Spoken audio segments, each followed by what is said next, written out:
YouTube channel আমি শ্রাবণী। তো বন্ধুরা তোমরা সবাই কেমন আছো? আশা করছি সবাই খুব ভালো আছে। তো আমিও খুব ভালো আছি। আর একটা নতুন ভিডিও তোমাদের সবাইকে জানাচ্ছি অনেক অনেক ওয়েলকাম আর অনেক ভালোবাসা। তো আজ হচ্ছে একটা উপোসের ভিডিও শেয়ার করবো, মানে আজকে আমি করছি বিপত্তারিণীর উপোস। তো যাই হোক, চলো তাহলে এখন এই ভিডিওটা স্টার্ট করছি। কেউ স্কিপ করার সঙ্গে থাকো, পুরোটা দেখতে থাকো তাহলে। প্রতিদিনই আমি তোমাদের সঙ্গে শেয়ার করে থাকি আমার ডেলি লাইফস্টাইল, কিন্তু আজকে সেরকমটা কিছু শেয়ার করবো না। আজকে তোমাদের সঙ্গে শেয়ার করবো আজকে হচ্ছে বিপত্তারিণীর ব্রত আর কি করছি আমি আর তার সঙ্গে মা, আমরা দুজন মিলেই করছি। তো সেটাই আজকে তোমাদের সঙ্গে শেয়ার করব। তো যাই হোক, চলো তাহলে প্রথমে বলেই দিই আর কি, রথ আর উল্টো রথের মধ্যে আষাঢ় মাসে এই শনিবার আর হচ্ছে মঙ্গলবার এটাতে হচ্ছে বিপত্তারিণী ব্রত হিসাবে পালন করা হয়। মা যাতে সব বিপদ আপদ থেকে সবাইকে রক্ষা করে সেইটাই নিয়ে এই বিপত্তারিণী ব্রতটা।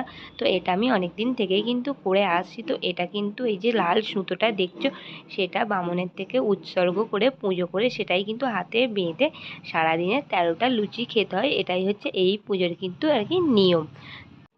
আজ হচ্ছে শনিবার, আজকে কিন্তু ব্রতটা আমরা করছি, মঙ্গলবারটা কিন্তু হয়নি, তার জন্য আমাদের আর কি আজকেই করতে হচ্ছে। আর এই যে দড়িটা দেখছো, সেটা কিন্তু আগের মঙ্গলবারেই কিন্তু আমাদের পুজো দেওয়া ছিল। আজকে খালি মা আর আমি দুজনে স্নান করে এসে ঠাকুর মন্দিরে বসেই কিন্তু আর কি বেঁধে নিচ্ছি। মা প্রথমে আমাকে বেঁধে দিল, তো তারপর হচ্ছে আমি মাকে বেঁধে দিয়ে তারপর হচ্ছে দেখো প্রণাম করে নিলাম। তো এবারে কিন্তু আমি জল খেতে পারবো, এতক্ষণ উপোস ছিলাম। তো সকাল সকাল উঠে বাসি কাজকর্ম সেরে প্রথমে কিন্তু ভাতটা রান্না করে নিয়েছি, যেহেতু আমার বর বাপি আর হচ্ছে আমার ছেলে ভাত খাবে আর আমি আর হচ্ছে মা উপোস করবো, তার জন্য এদিকে রান্না করি। আমার বিপত্তারিণীর আর কি ব্রতটা হয়ে গেছে, জলও খেয়ে ফেলেছি। আর হচ্ছে কি এখন আমি খেয়ে নেবো, মানে এখনো খাবার যেহেতু তৈরি হয়নি, এখন খাবো হচ্ছে দুধ আর একটু বিস্কুট খেয়ে নেবো। তো কারণ খাবার হতে একটু লেট হবে, কারণ খিদে পেয়ে গেছে, 10টা অলরেডি বেজে গেছে। তো যাই হোক, চলো তাহলে প্রথমে খেয়ে নিই।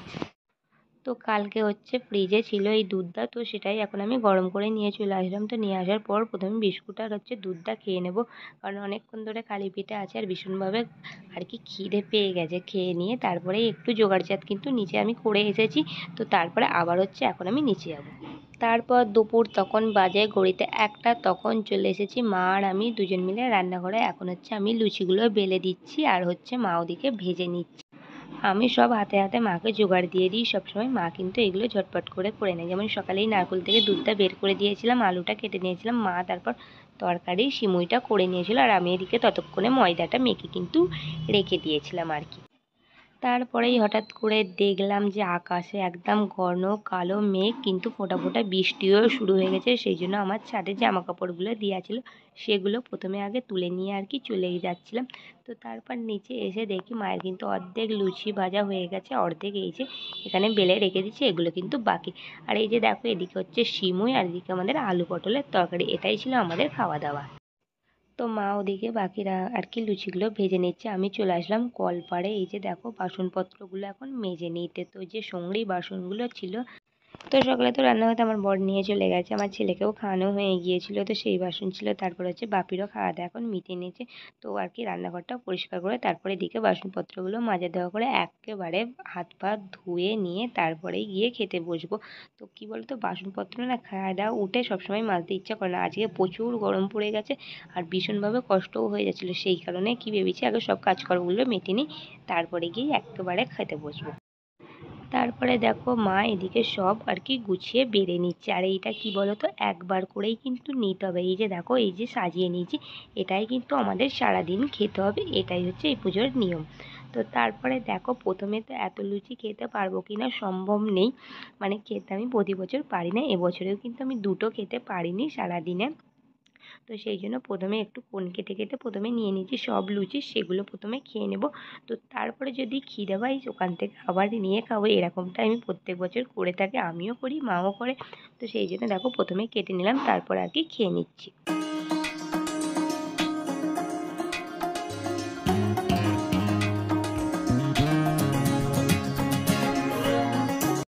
এই মাত্র খাওয়া দাওয়া করে উপরে চলে আসলাম, আর বাইরে তো একবার ভীষণভাবে বৃষ্টি হয়ে গেল, ওই যে দেখো। তো বর্ষাকালটা এইরকমই তো, মানে একবার করে রোদ হয় তো আর একবার করে আর কি বৃষ্টি। সকাল থেকে ভীষণভাবে কিন্তু রোদ ছিল, তো এখন কিন্তু বৃষ্টি হয়ে পুরো ওয়েদারটা পুরো ঠান্ডা করে দিল। তো যাই হোক, এখন দুটো অলরেডি বেরিয়েই গেছে, ছেলেকে কিন্তু এখনও ঘুম পাড়াতে হয়নি, ঘুম পাড়াতে হবে। তো যাই হোক, চলে তাহলে প্রথমে ঘুম পাড়িয়ে।